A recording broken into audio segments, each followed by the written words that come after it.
चीन की सीमा पर तैनात जवान क्यों नहीं रख सकते हथियार? भारत और चीन की सीमा पर भारतीय जवान मुस्तैदी से तैनात रहते हैं और अपने अपने देश की सुरक्षा करते हैं। गलवान घाटी में भारत और चीन के बीच कई बार सैन्य झड़प होती रहती है। भारत और चीन की सीमा पर भारत तिब्बत सीमा पुलिस और भारतीय सेना की सीमा रक्षा करते हैं।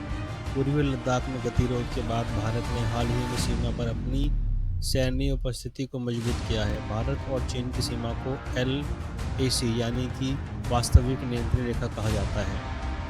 हाल ही में भारत ने सीमा पर अपने 10,000 से ज़्यादा सैनिकों की तैनाती की है। लेकिन क्या आप जानते हैं कि चीन की सीमा पर तैनात जवान हथियार क्यों नहीं रख सकते? इसके पीछे है कई नियम। भारत और बॉर्डर पर चीन क्यों नहीं रखते हथियार का इस्तेमाल? आज के करीब 2 साल पहले और चीन की सीमा का एक वीडियो सामने आया था जिसमें दोनों देशों की ओर से सैनिक हाथापाई करते और लाठी डंडों से लड़ते नजर आए थे। तब लोगों के मन में यह सवाल आया था कि जब सीमा पर बैलिस्टिक मिसाइल, एयरक्राफ्ट जैसे घातक हथियार मौजूद हैं तो हमारी सेना गोला बारूद और आधुनिक हथियार छोड़कर लाठी डंडे हमले से हमला क्यों कर रही है? हम चीनी सैनिकों पर उनसे वार क्यों नहीं करते, लेकिन बदले में चीन भी गोला बारूद का इस्तेमाल नहीं करता? आखिर क्यों? भारत चीन के बीच कब हुआ था समझौता?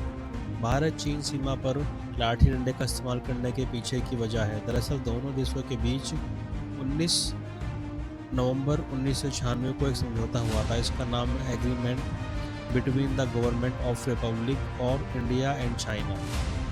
इसके मुताबिक भारत और चीनी सीमा के क्षेत्रों में विश्वास निर्माण कार्य के उपयोग के लिए दोनों देशों के बीच समझौता हुआ था।